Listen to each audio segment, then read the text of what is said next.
So yes, quick visit of France. I think the theme was on Paris, but I feel like there is a lot of things that need to be said overall about France and not just Paris, because Paris is really a very interesting point and very beautiful city, no question. But there's a lot of other places that I'd like you to be aware of. So I'm personally born in Paris. I love this city. I love France. There is obviously a big bias for me when it comes to Paris. So please take everything I say with a grain of salt. Saying that, I've been traveling quite a lot actually, and I've been living in France for my maybe 20 years, but now I'm 38, and the rest of my life I spent it in other places, living in different countries, and so I've been able to see a lot of different cultures. So I'll try to be as objective as I can, so you get, a non-too biased idea of France. Okay. For the quick story, I'm born in Paris, spent 10 years there, then moved in south of France in the wonderful city of Nice. That's where I grew up until I went to the university, where I became a lawyer. So that's been my formative years over there. Then I moved on and became a consultant, and that's when I started to really travel for work. So I'd been working a lot in Luxembourg, for instance. And from this point on, I've been only traveling, either for pleasure or for work. I think I've hit more than 40 countries. I don't really keep a list of them, but that's pretty much about it. And I'm not done yet, so stay tuned. I live in different places. That includes a little bit in London, in Luxembourg, as I said, Singapore for pretty much 5 years, India for maybe a year. Now I'm in the USA, in Salt Lake City, more precisely. And I've been here for about 5 years now. I started a business here, actually two. So I'm making perfumes and skincare and cosmetics. So I know that's not very original for a French guy to make perfumes. I know, but I had choice between wine, cheese, and perfume because, we're all about this in France. I decided to keep the wine and cheese for entertainment and work with the perfume and skincare. So yeah, that's a picture of me here, but you have my picture. That's me making perfumes right here. Yeah, this guy's looks so interested into the process. But anyway, so disclaimer, I am not a travel agent. So whatever I'll say, you need to take it with a grain of salt, especially when it comes to visa and stuff like this. I would recommend you do your own research. Actually, I would not recommend, I would say, do your own research, okay? Be sure of what you're doing before going. It's true for traveling in France and for traveling pretty much everywhere. As well, we're living a weird time now with COVID. France has been hit pretty hard. I don't know how the situation is in Colombia, but right now, everything I'm saying, it's for a non-COVID time, okay? So I don't know what the world will be after COVID, when everything will go back to some normalcy. But right now, it seems it's going to be difficult to travel anyway. So this is one thing. And yeah, so as well, I'll give some recommendation. Maybe you may have been traveling a lot. I don't know what's your level of comfort with traveling in foreign countries, but everything I would say, everything that is valid in other countries will be in France. Okay, so always, I would always recommend to be cautious to what you're doing, or you're doing things. And one thing that I would ask you to do, it's really to travel as light as possible. You do not need 20 different type of clothing, and like there's like, it's a developed country. You can buy a t-shirt if you need one when you're there, but it's better to have less, I believe, than more. Because if you travel there, it might be a long trip and you may want to just not be encumbered by too much stuff. So let's dive into France. So this is a nice picture of France. As you see, it's kind of central in Europe. So it's kind of the crossroad between the Germany, the more like Mediterranean influences here, and Spain. So that made it through history a very, let's say, mixed country with a lot of influences that would come from Germanic countries, Mediterranean countries, Muslim invasion at some point. So it has been a crossroads really where a lot of different communities and people met in the end. And I think that's what brought a lot of things to the game. Especially in terms of food, that explained a lot of the diversity in food. That explain as well at some point of history, like the Enlightenment period, the explosion and the growth of the culture in France, because France has been a very, very rich country in the past. When you think about Versailles and Louis XIV and all the kings, we're talking about a lot of money. I mean, Jeff Bezos is a beggar at this point. So throughout this story in France, a lot of beautiful places have been built. You have a lot of fairy castles, and I mean, that's one of the main things I think people would see in France. It's beautiful places that, I mean, it's things that have been built to last. So you have those Louvre castles, Versailles, and all those places. And this is true for Paris, obviously, which has been the main city forever and still is. But there's a lot of other places like, let's say, Bordeaux in the southwest. I don't know if you see the little cursor here, that has been extremely rich at a period. And so you have a period of like some architecture from a time period that is like nowhere else. Same thing with Nantes, which was as well a harbor, like a port. Same thing with Lyon.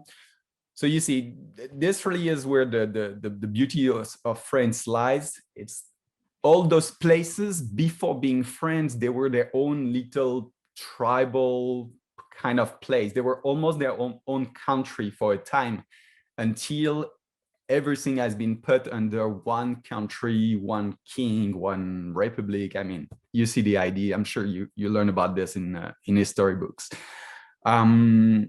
So grew up in Paris, which is at the center, which is the most known place, of course. And I moved into Nice, which is in the southeast. I believe it's the fifth city in terms of, how do you say, population, I'd assume. Let's see. Okay, so let's talk a little bit about the do's and the don'ts, because I had some question about it. I'll give you this slideshow. I don't know if you will have use for it, but I made it, so you might as well use it. The do's and the don'ts, I think it's a little bit like everywhere. It's good to have a few words of the local languages, just, polite words like hello, how are you doing, thank you, please, those kind of things.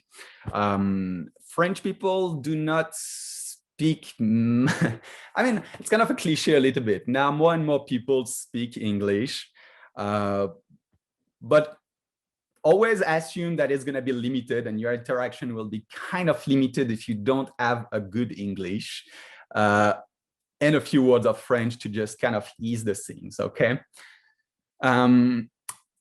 In France, I would recommend to take the public transportation in every city. They are very well developed. Yeah, I may have forgotten to say that, but France is a very well developed country. For the entire space has been under control. There is no places in France where you don't have running water, electricity. I mean, man, you have Wi-Fi in the deeps of the forest in France. So don't worry, you won't get lost there, okay?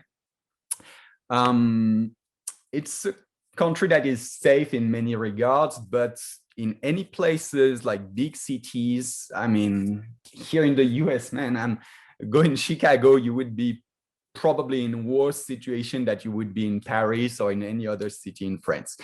Saying that, please always be cautious. Keep an eye on your belongings. Keep your cash that you'll not use, like the cash of your entire trip, in a place where it's hidden, so you don't have to, you know, forage in like all your dollars just to pay a $1 croissant at the bakery or something like this. So I would recommend you have like maybe a little pocket for like your daily expense, and all the rest hidden somewhere close to your body where nobody will steal it. Okay. Keep your passport always safe. Just, you know, be cautious, basically. As well, it's not in terms of safety or anything like this, but I would recommend, once more, travel light and have good shoes. That's probably the best way to visit any type of place, any city, would be to walk, basically. So flip-flops are cool for the beach, but yeah, just have sneakers, you know, that's really cool. That's gonna help you a lot. When you travel in France, within France, but I think I have a slide on this. Yeah, somewhere. Let me see. Yeah, I guess. Okay, welcome back to this then. For the don't, yeah, you'll have this, but basically just respect the place how you would your own place, you know, and I'm sure you're very respectful people, so I'm not too worried for you. When it comes to Paris, I'll show you a little picture of Paris later. Let's see. Yeah, I'll explain this later, but basically this is Paris, okay? Like the cool color stuff, and all the green is what's called the banlieue, the suburb, and you don't really want to go there. It's not necessarily dangerous, but it's not like the nicest place. There is not much to be seen there. And there's places that are a little bit more dodgy than others. So I would recommend you stay within Paris, because that's where, you know, everything is safer, better. I mean, stay in Paris, okay?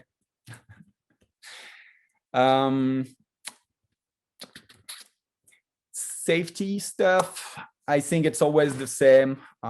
Paris, amongst other, is a big city. So at night, be cautious. Don't walk by yourself. Girls need to be a little bit more cautious, but I guess it's probably the same in Bogota or like in big cities, you know, so just be attentive. Yes, kids in the metro. If you see bands of like little groups of kids running around in the metro, they're probably looking for your smartphone or your purse or whatever. Keep an eye on those little kids who are begging for money. They want much more than that, okay? So just a little thing.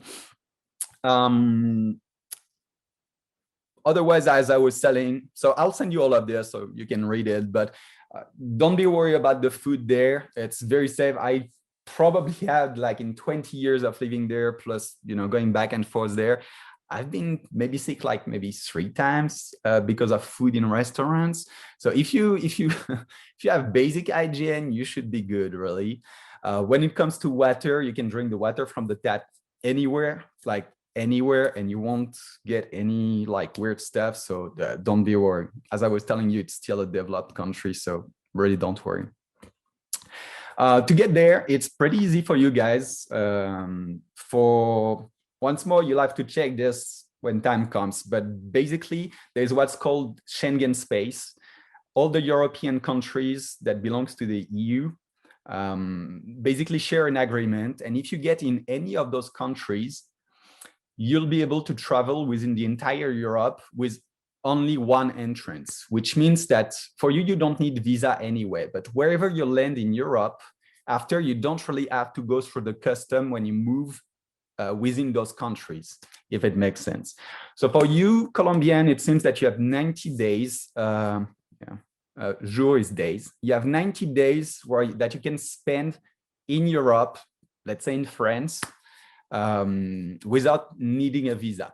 It's super cheap to get there. I mean, it's less than $1,000 from Bogota to Paris with a stop in Madrid, which I think you should visit as well. So it's pretty easy. It seems to be like in the 12 to 17 hours. So seriously, it's kind of cool. I've seen some countries where you would pay much more money to get there. So good for you guys. Um, and after when you're in Europe, I mean, it's super simple to travel. And France is very central. If you're in Paris, you can take like planes from there for, I don't know. I paid like 1 cent of an euro to get from Paris to London with EasyJet at some point. So basically, you could probably snatch some good deals for like $20 Paris, Berlin, or things like this. This is totally possible. When you're in France, I would recommend not taking the plane. The countryside is absolutely beautiful. So taking the train is a very good way to travel there. We have what's called the TGV. It's a very fast train. You can get anywhere in like, I don't know, anywhere in France from Paris, you can get in less than 6 hours of train with a beautiful landscape. I do like the train more than the plane because as well, the central station are in the cities, while the airports are outside of the cities. So basically you're in Paris, you stay in Paris, go in the train station, take the train, go in, I don't know, Bordeaux, let's say, or Lyon, and you get out of the train, you are in the city. When you're in an airport, it's a little bit different. You need to take a cab maybe, or a special train or things like this. And that could be more costly and more, more travel than anything. So I would recommend the train. When it comes to cars, renting a car is a very, very nice way to travel there. In Paris, I would recommend no car. Bike, foot, metro, all good, no car, really. But anywhere else, cars are really, really nice, especially if you go in the backcountry. That's absolutely pleasant. It's easy. It's pretty safe. We have amongst the safest roads in Europe. So you should be good, really. It's very nice. I put a little like link where you'll see what you need for in terms of like driver license and things like this. But basically, if you have a driver license and you're in your country and you're more than 18 years old, you should be able to rent a car and just travel. If you have longer distance and you want to take a plane, I would recommend to be very attentive to the low cost. So it's sure you get a good deal, but be cautious about the fees. Like maybe they'll have you pay for the luggage, maybe, things like this. And some of those, like Ryanair, I would recommend not to take because they have the airport, the deal they are able to give you. It's because the airport is so far from the city, just doesn't worth your time and money. So when to visit France, that depends on you, basically. In Paris, my favorite season in Paris specifically, it's spring because Parisians, they get out of the winter. In winter, they are the worst people because they are unhappy. But as soon as the spring comes, it's like mushrooms. You see them popping in the parks, starting to play football in the parks and drink wine, and people smile, people are happy. So that's really good. In summer, it's super hot, but in August, you have no Parisian because we all go in vacation somewhere else than Paris. So basically the city is yours, and that's pretty cool. I have to say, Paris without the Parisian is the dream of a lot of people. So that might be a very good time to go, August. It's peak season though, so the prices are a little bit higher, but basically there is no low season in Paris when it comes to pricing. So for the rest of France, summer is definitely the best season to travel pretty much anywhere. When it comes to south of France, pretty much any time is okay because it's a very temperate climate. So Nice, even in winter, is very nice. It's low season, so you may spend less money. Because let's face it, money is kind of the problem for travelers in France. It's not a cheap country. When Paris, for instance, Paris will eat your budget quite significantly. So I don't know how much money you have to spend when you go there, but expect it to be a little bit on the expensive side, especially if you want to, a fancy restaurant, maybe stay in a cool little place. I mean, that's to be reckoned with. Okay. What to expect about Paris and France, generally speaking?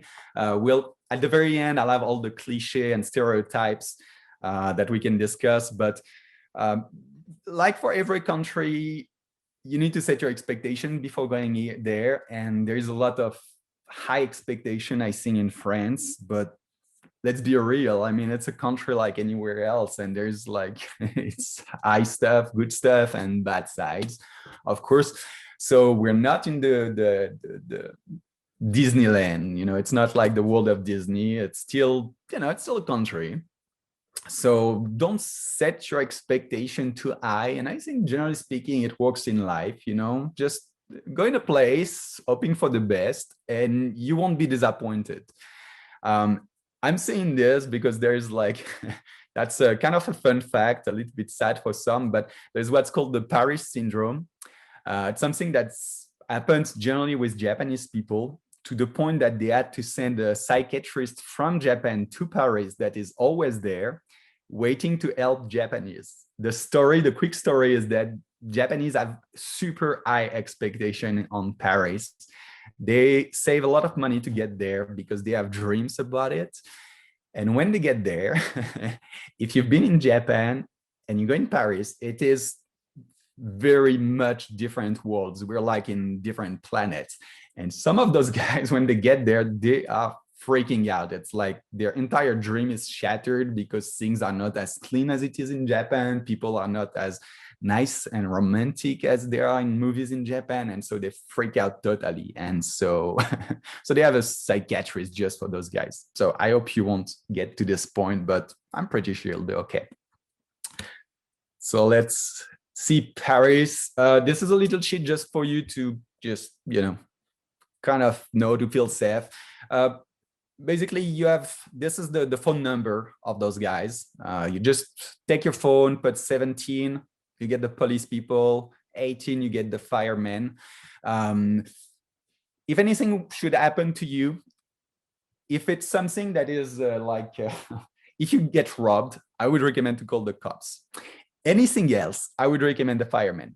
It's better to have the firemen. They're nice guys. Cops, they deal with their own stuff, okay? So if it's kind of a cop issue, call them.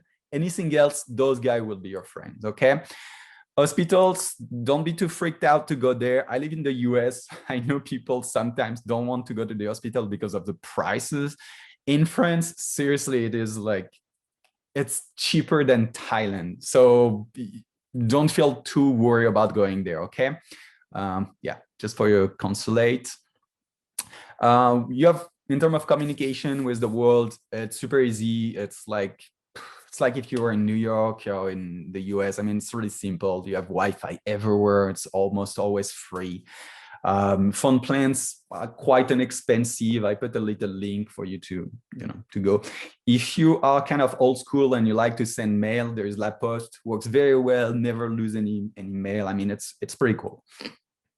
When it comes to where to stay, my first choice would be Airbnb, just because of locations, type of accommodation, and cost. So it's a really nice thing. I personally will always go as central as possible, just for the ease, you know, for the ease of traveling around. Avoid the banlieue, like the suburb, at any cost, not just because some places are unsafe, but because it is far away from everything. It's like, it's the transport system is very dense in the middle. So yeah, you see, this is Paris. So it's very dense in the middle, and the more outward you go, the more sparse it is and the more complicated it is to get anywhere. So if you were to live somewhere in the middle around here, you really are on a hub, and you can, like, I don't know, today we go to Montmartre, and tomorrow we go to Chinatown, and after tomorrow we go to Notre Dame, and then Saint Germain. You see, it's really much I would recommend to be around here. More expensive though, but certainly a better experience. Yeah, be close to the metro, basically, because to a metro place. Châtelet is a good place. I would recommend to not stay too close to the station, the central station, because I mean, central station are always kind of weird and dodgy to me, but after that, that's really your call, okay? So So this is a map of Paris. As I was telling you, it's better to stay inside Paris, and most of the stuff you'll do anywhere are here.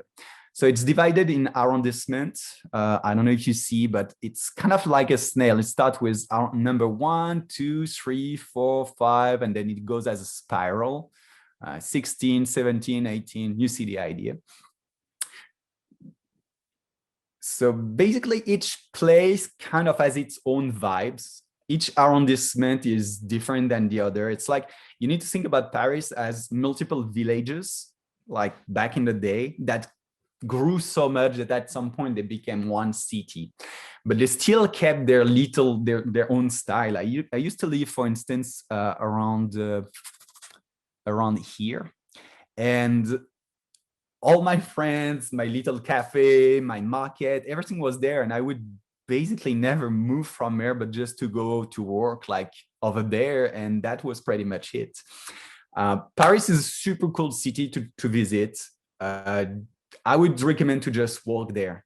It is pretty big, but it's not sprawled as London would be. It's kind of still compact. So in one day, you can really achieve a lot. It's a little bit tiring, but it's absolutely worth it. And it's those kind of places where when you walk, each crossroad, you're like, oh, nice. And then you cross another road, and it's like, oh, did you see that? So it's really worth it to walk in there. The way the metro is, people say it's very complicated. I would recommend you learn how to use it. It is very simple, actually. It's more simple to me than the London metro because it seems complicated, but actually it's not complicated, it is complex, but it's easy to understand. It's just so well intricated that you basically, the idea is that if you are in the middle of the station, you are like 5 to 10 minutes away from a metro station. So in Paris, basically, you never walk more than 10 minutes if you want to go on in the metro. So it's very easy access. The way it works is you have colors, numbers, and you need to see the direction where you're going. So you need to look at the end of the station on one side and the other one on the other side. So you find where you are. Let's say we are here, okay? And I want to go here. So I'm gonna take the green line towards Mairie d'ici, ici. So I don't know if it makes sense. You'll figure out by yourself. Anyway, Google works super well. Google Map, they tell you exactly where to go in and out. So the metro is really your friends, okay?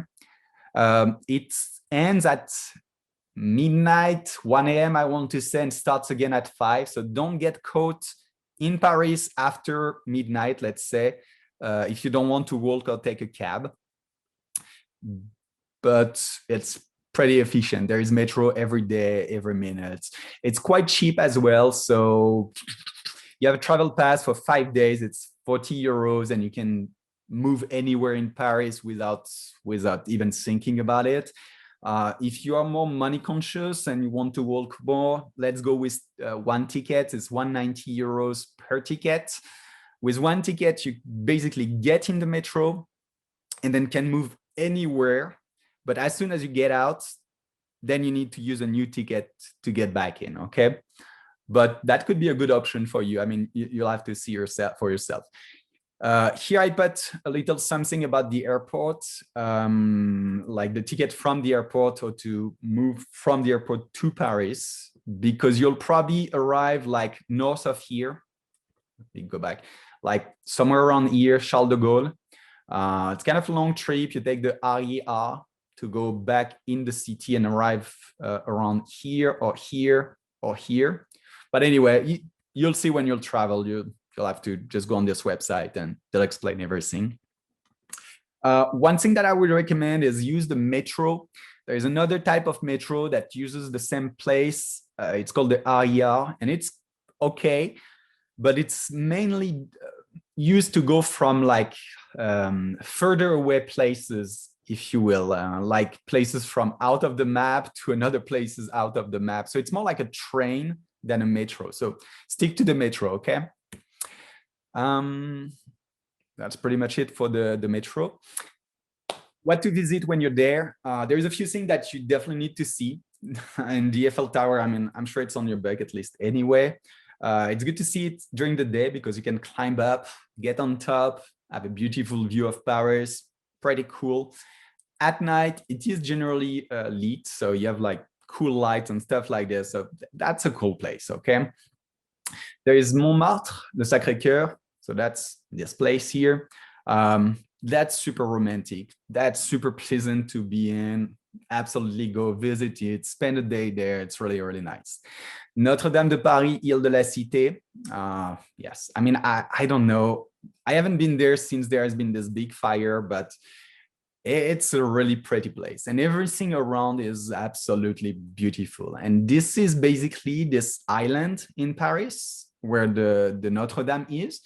It's the original Paris. It's where it's really started. It's this island in the middle of the Seine River, and that's the heart of Paris. So this is ground zero for you. I would recommend to go.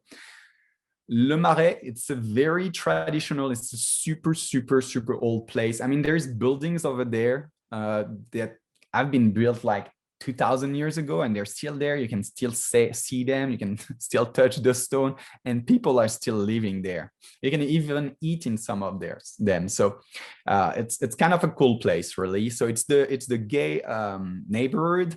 So there's as well a lot of cool stuff to do in the evening, like the bars and all those stuff. I mean, I would absolutely recommend to go there. And even in the evening, it's super lively. It's very pleasant.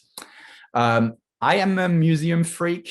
I know not everybody is the same, but there's a museum called Orsay, Musée d'Orsay. That's the best museum I've ever been in. I really, really, really love this museum. It's built in. So this used to be a central station. So you still see the clock. Trains would go in and out from this. Then they decided to not make it a train anymore, and they built a museum in there. In there, you'll see, I don't know, so many great people. You'll see Frida Kahlo for South American artist or Central American artist, but you'll see as well Manet, Cézanne, all the Impressionists. I mean, it's amazing. I would absolutely recommend to go. Versailles, it's a little bit out of Paris. Let me go up. Sorry for all the back and forth, but it's gonna be around here. I would recommend to take a day trip there. It is really, really something that one needs to see in its life, because that's, I've never seen as much gold basically, but in the Vatican. So I would definitely recommend go there just to get a little bit like, whoa, okay, that's how people were living. Le Louvre. Le Louvre, of course, it's a main attraction, but it could be a trap for people, especially for tourists. You could wait hours and hours in line. The museum itself is absolutely amazing, but it took me to visit it all like about a month, going every week, like twice a week, to really visit the entire place. And I still feel like I missed a few places. It is massive, like really massive. So people will line up, generally go for Mona Lisa. That's a cool painting, and don't take me wrong, and I think people should see it, but I personally feel like I could have not see it in person and it would have been okay. I mean, she didn't smile to me. She was just there. She didn't even say hello. It's not even polite. No, more seriously, it's like, it's just a painting basically that is absolutely beautiful. The history behind it is very interesting. But when you have like 600 Chinese, Japanese, German, English, Colombian, maybe like between you and the Mona Lisa, that kind of spoil a little bit the experience to me. But this is really your call. It might take you like 3 hours to get in just to see Mona Lisa. I would recommend to read a book about it. But anyway, very cool place to visit. Even if you don't go inside, just go around. It's absolutely wonderful. This is what I would consider the Mosquée de Paris. It's what I would consider a hidden gem in Paris. Tourists don't really go there. It's not out of the way, so it's kind of a good place to go. There is a beautiful park next to it. And this place is very, very beautiful place. And on top of this, you can go inside and have a tea, like a mint tea, a traditional Moroccan mint tea. Maybe smoke a shisha or nargile. I don't know, like obli bobli. I don't know you call it in Colombia, but basically like smoking tobacco out of a pipe that you can share. And they have couscous and like Middle Eastern treats and stuff like this. I would recommend to go there, spend an hour, sit in their little patio that is really nice. Especially in summer, because it just feels good. It's like under trees. It feels like the perfect place to just rest a little bit after a day of walking around. If you have more time, I have a little list of cool stuff to do. Père Lachaise being cemetery, so I don't know if you're into those kind of things, but there's some famous people that have been buried there, and not just French. There is Jim Morrison from The Doors, for instance. There's some great musicians like Chopin and Liszt, I think, even is there. So anyway, I would absolutely recommend this. It's very nice. It's very pleasant. It's a good like two hours wandering in a cool place. Like take it like a walk in a park with some graves that are like, I don't know, 600 years old of people that you may even know the name still now. So that's pretty cool.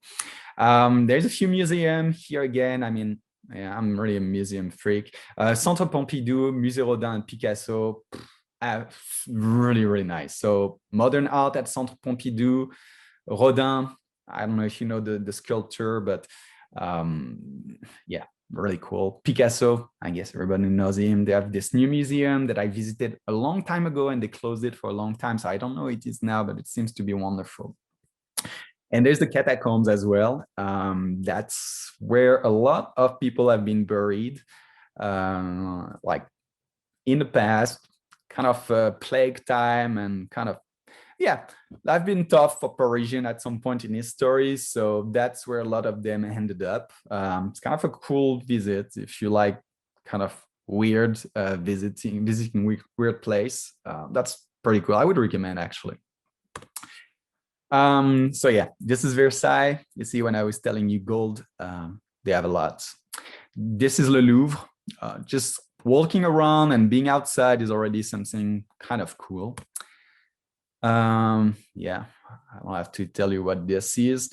I didn't put Champs-Élysées and Arc de Triomphe because I don't know, I don't see much interest into it, but my friends, you need to make your own experience. If you feel like it's something you want to see, visit, just go for it, okay?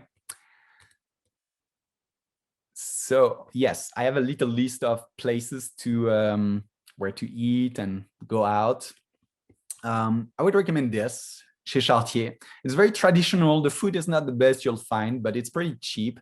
And it's a very, very cool place. I don't know if we have time, but maybe later I will explain to you what exactly it is about. If you want to try burgers that are better than in the US, and I can tell you, I've been in both places, those places make the best burgers I've tried with a French twist, so I would recommend. Septime, you need to save a little bit of money for this one, but it definitely worth it. It's like a traditional French bistro style that is revisited. So Septime, absolutely. If you have a lot of money or want to be a little bit crazy, those guys, you absolutely cannot go wrong. I mean, it's just amazing food. Like I've been in a lot. So there's this Michelin book that rates restaurants. It goes from 1 star to 3 stars. Those are obviously 3 stars. And this is an amazing food experience. No matter where you come from or what you're looking for, you'll have an experience that is like not comparable. If you want to save money, I would recommend you go during the lunchtime. They generally have prices that are much more affordable during lunchtime. And I'm talking about maybe $100, 150 instead of 300. But that might be worth it. If you want the full experience, the dinner is the best, but we're talking about a lot of money.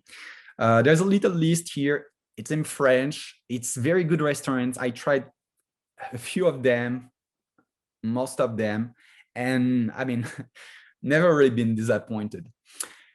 Here, there's a little list of, yeah, I don't know, if you want to party or stuff like this, there's a lot of cool stuff to do in Paris. So why not? We'll go to the cliche a little bit later, but we don't all listen accordion music, okay? So there's a lot of electro music in Paris, and I think the quality of the electro scene is absolutely amazing. And the Rex Club, if you're into electro music, definitely would be a place to visit. If you're more into lounge and speakeasy and stuff like this, and you want to spend a lot of money, you can go there, the Silencio. Very select though, so be well dressed. Or Le Serpent à Plumes, that's an amazing place. I put the Lavomatic. You can find those guys online, but basically it looks like a Lavomatic, and when you get in, then you push on the button, and behind there is a cocktail bar, so it's kind of cool experience anyway. When in Paris, you need to try those places as well. So macaron, I don't know if you know them. You probably tried some, but I don't think you really know what a macaron is before you tried one of those guys. Yeah, anyway, I'll stop here. Just try them, okay? Please make me happy, make yourself happy, do yourself a favor. When you're at Le Louvre, you could stop. It's not far. There's this Angelina Paris. It's a place where like all royalty at some point came in and got a chocolate. So I'm not saying you'll see Lady Diana there, because unfortunately no one will see her, but that's really a place where she would be right now. There's this new place. I haven't tried it, okay? It's this guy called Cédric Grolet. Is the best baker or pastry chef in the world lately. And he makes those amazing, amazing pieces of food. I haven't tried them. If you go there and you try them, please send me a picture, okay? Because it seems amazing and people just rave about it. And so those are the things he does. So basically it looks like a lemon, like absolutely does, but it's all edible, and it's not just a lemon. It's like a pastry that looks like a lemon, tastes like probably something lemony, but with so many other stuff. Like, anyway, if you go there, I would love you if you were to send me a picture, okay? So those are just places like typical restaurant, like typical bistro. This is one of the 3 stars restaurants. And I tell you, it's like top end. That's really, really best restaurant you can think of. This is Septime.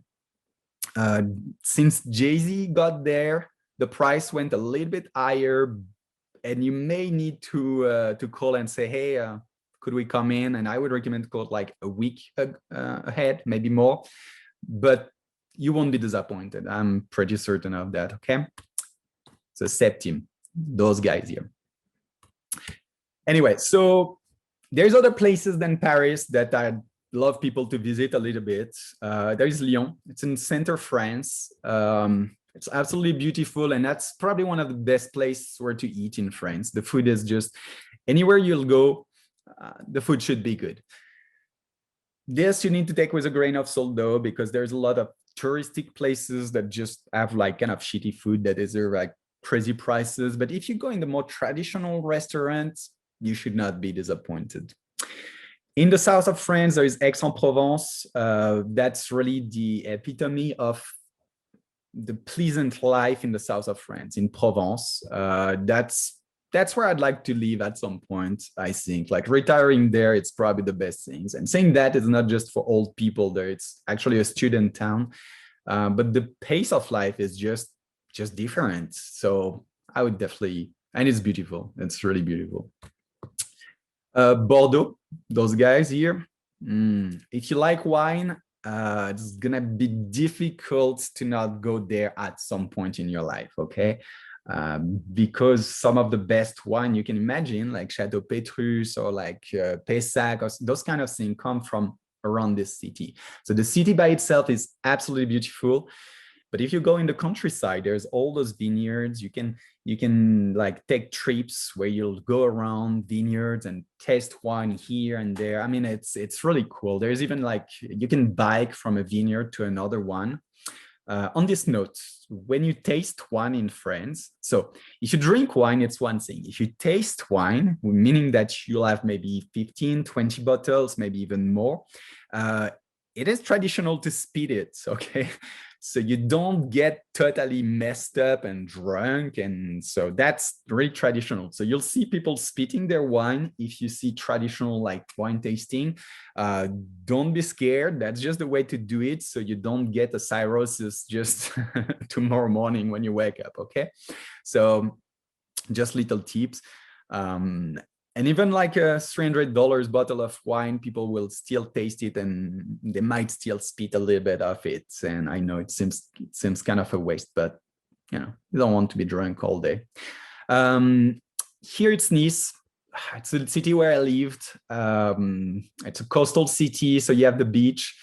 It's kind of a weird beach because it's pebbles, it's not sand. But if you're a beach person, you'll still enjoy it, I'm sure. And the city is really nice. It's really nice.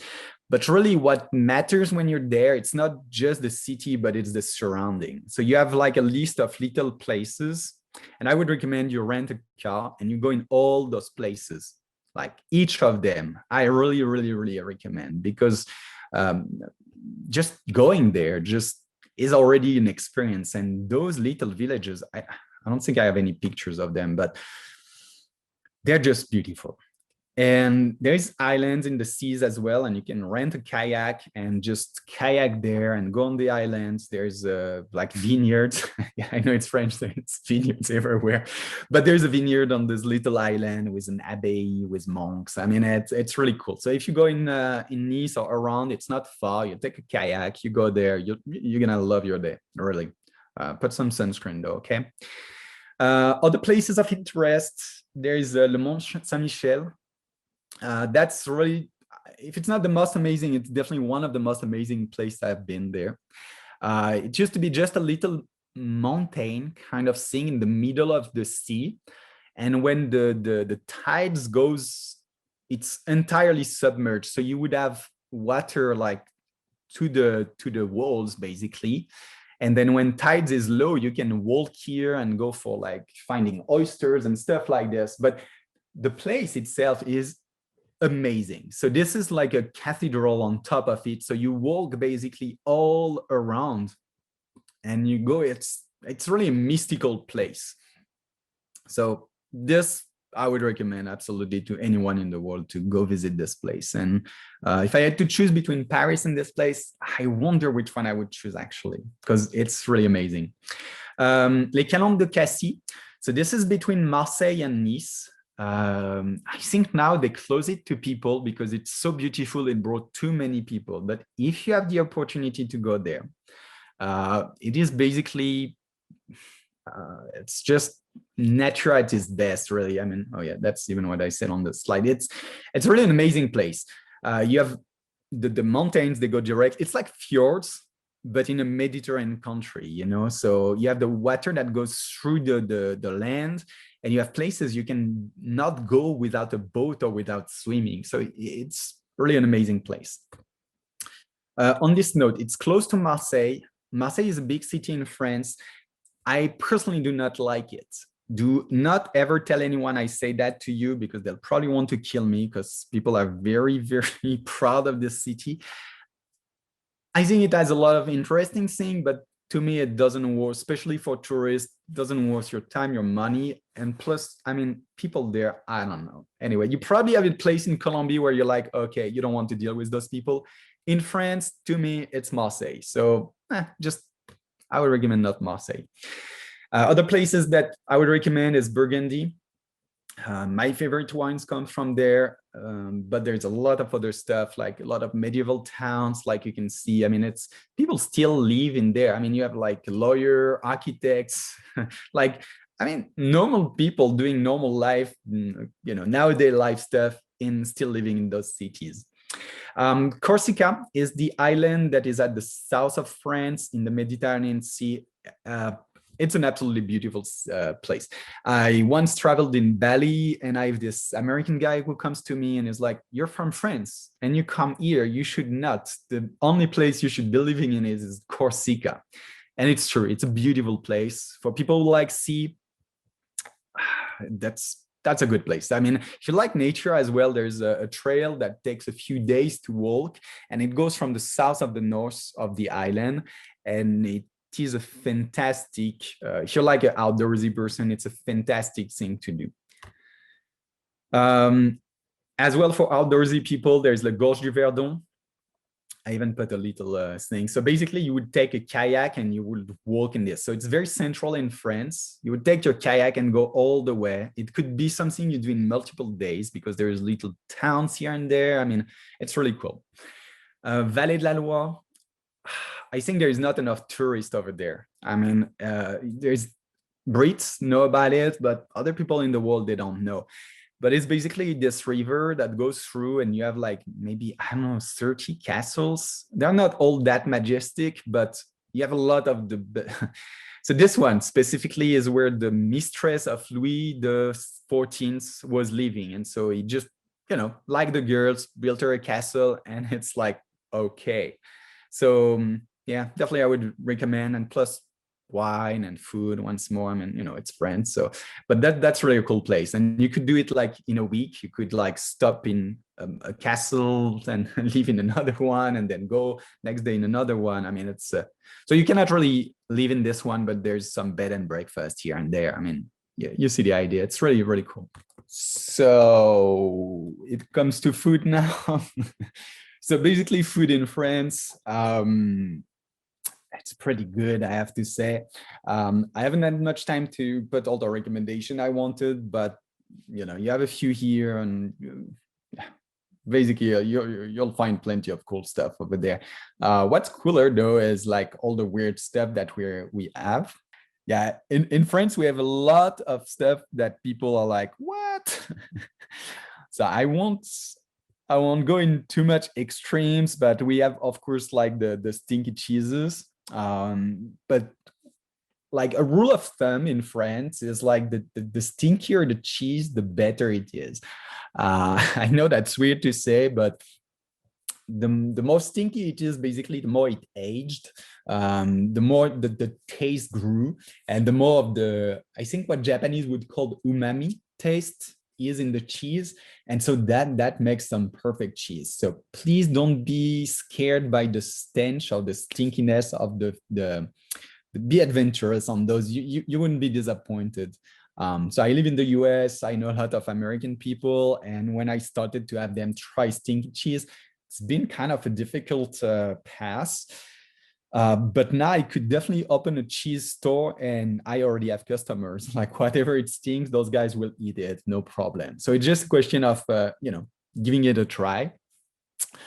Saying that, we have like probably one of the weirdest cheese. We share it with the Italians in Sardinia. It's a cheese with actual worms in there. I mean, you see the worms move. So I have a little picture here. So like all the stuff, like all of this, those are little worms, literally like little maggots. It's not for everybody, okay? I tried, it's pretty good, but I wouldn't make it my breakfast every day, basically. So in terms of stuff that I don't find very weird, but a lot of people find weird, we have the beef tongue, the pig feet, the tripes, the veal head. So it's basically a head of a veal that we cut, that we boil, that we accommodate with some spices and stuff like this. We eat as well the kidneys of some animals. And I know it sounds weird, but the explanation for it, I think it's like Chinese food. In China, you have even more weird food that I would consider weird, people generally consider weird. But if you want to find a reason for what, it's not that people just like to, I don't know, taste what frogs taste, you know. But at some point in our history, the not everybody was wealthy, and there has been some famine and some times where people would not have enough food, and they would have to expand a little bit the realm of what could be eaten. So Americans are interesting because I think it's a country that pretty much always has been wealthy. So they can eat beef every day. They can discard pieces of the beef. They can discard pieces of the pork. But when poor French people at the time had to eat, they would eat every single piece of the animal because they couldn't afford to waste. Otherwise, they would not feed their family. And so that's the way I believe people experimented with weird foods, stuff that would disgust most American at this point. But then after, if it enters into your gastronomy, then you start to try to make it taste good, and it becomes definitely something. And all this food, like the snails, for instance, I mean, nobody right in their mind would just eat a snail like this. But when you cook it and when you add like the butter and the tarragon and all the parsley, it becomes something actually very, very tasty. So I recommend not to be too worried about what you're eating and just try it, like for instance, frog's legs, they're cooked, okay, they're fine. And it tastes a little bit like between chicken and fish. It's a very refined meat actually. So I'm kind of a big lover of those. Few picture of the weird stuff. So we have the cheese with the maggots. It's not something you'll find everywhere, basically. Oysters. A lot of people are disgusted by oyster. It's true. It looks a little bit like snot and it's still alive when you eat it. It really tastes good. Yeah. Anyway. I don't know why this comes after the food, but those are other places that I didn't discuss, but that as well still worth a little interest. We have Nantes. It's a city in like northwest of France, and that's where you have those amazing machine. It's like a gigantic elephant that you can actually climb in. It's like a gigantic elephant bus kind of thing. So it's pretty cool. It's a beautiful city as well. It used to be what do you say, a harbor, like a military harbor. It's a cool city, really. Strasbourg, that has the biggest Christmas market in Europe and maybe in the world. So if you go in Strasbourg, I would recommend to do it in winter. It's very cold. It's on the east side of France, so close to Germany. So it has some German influences. The food is amazing, very much close to Germany, like sauerkraut and cold cut and blood sausages and stuff like this. Very nice. There's Toulouse. It's a city that we call the Pink City. I don't have any picture. Oh yeah, actually, this is Toulouse, actually. So that's very pretty. There's Nîmes with a little typo here, so there is no N. Please remove this one. It's used to be a Roman city in France, so it has a Colosseum. It's not as big as the real one, okay? It's kind of small, but it's still very cool. There's Avignon. It's here. At some point in history, there has been two popes. So I don't know if you know about Christian history or Catholic history, but at some point there has been a split in the Catholic Church, and one pope was in Rome and the other pope was in France and used to live in a castle, like in this town. This is a bridge that has been destroyed like long ago. I mean, it's a very old town. If you were to go there, I would recommend to make it coincide with the Avignon Festival. I don't know if you're into theater and artists like street art and things like this, but this is the biggest theater festival in the world. So it's a small city. It looks like a dot on the map. There's not much to do during the year, but when comes this festival, the population grows to, and I think it's like from 80,000 to 500,000, if you can picture this. And there's like 5,000 plays that happens within a week. So you have actors from all over France, all over the world even, that come and they perform in the street, in houses, in theaters, everywhere. I mean, it's an amazing experience. I would definitely recommend this. If you like cultural thing, it's in the south of France, so the summer is absolutely gorgeous. So that's pretty cool. If you're into medieval history, there's this town called Carcassonne. This is the town here. It's like I used to be a geek on like knights and medieval stuff, and this is definitely the epitome of the castle, the castle town. So people still live in there. I mean, it's an actual city, but it all looks and feels, but doesn't smell like it used to in the past, like in, I don't know, 12th century, let's say. So that's quite an amazing thing, and the situation as well is great because it's all plains, like fields all around, and this is kind of on the mountain, so you have a beautiful view on all the surrounding. A really nice place, and the food once more amazing over there. Yeah, really good. Pays Basque, so País Vasco, I think you would say, is split between Spain, which has like probably 2/3, 3/4 of it, and France. The French side of Pays Basque is really a great place. That's one of the rare places where they kept most of their culture intact, and really you still find people there speaking Basque. And it's an interesting thing because in France, you've seen the map. I mean, I was telling you, it's like different countries that at some point came into one. But at some point in history, like 200 years ago, after the French Revolution, they decided that French, as we would speak it in Paris, would be the French we would speak everywhere in France. And so they would basically erase the local languages, like the patois or the specific languages around. So everybody would speak the same, basically. Some languages have been kept, kind of. Basque is definitely one of those that has been kept. The best, probably. They have their own food type of food. They have their own type of celebration. There's what's called the ferias during the summer. If you like party, if you like Basque culture, that is really a great place. If you like surf as well, there is one of the best spots for surfing in Pays Basque. It's called Biarritz. Beautiful place as well, super chill, really nice. I mean, I absolutely love this place. There's no many tourists there as well. So the only people you'll meet there are Basque people and French people, and that's pretty much it. So if you like to be out of the beaten path and still see beautiful places, enjoy great food, great people as well, because that's an important thing as well. I mean, and we'll come to this, but French people, I mean, I'm a little biased. I think we're pretty nice, but like everywhere, you have assholes everywhere. You know what it is. But there's places where people are nicer than others, and I personally have a lot of pleasure to interact with Basque people in France. So anyway, I would recommend this. Yeah, other places in Europe, because France is great.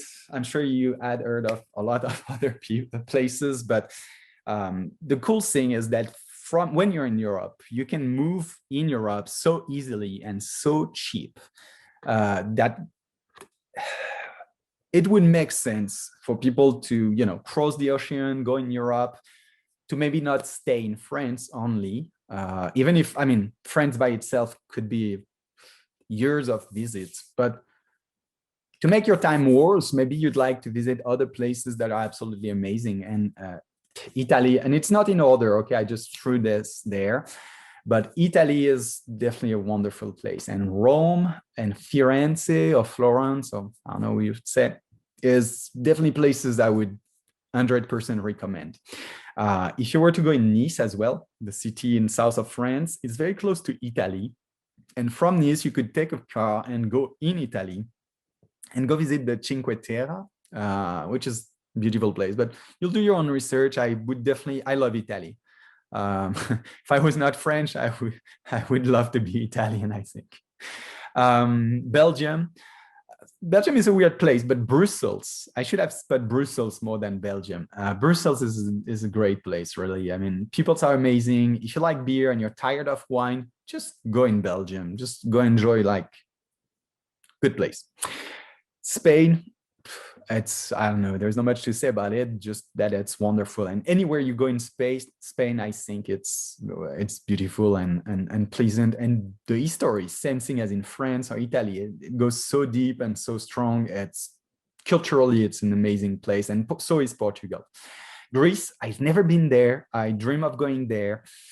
everybody I know who went there just absolutely loved it. So I guess I would recommend to go there.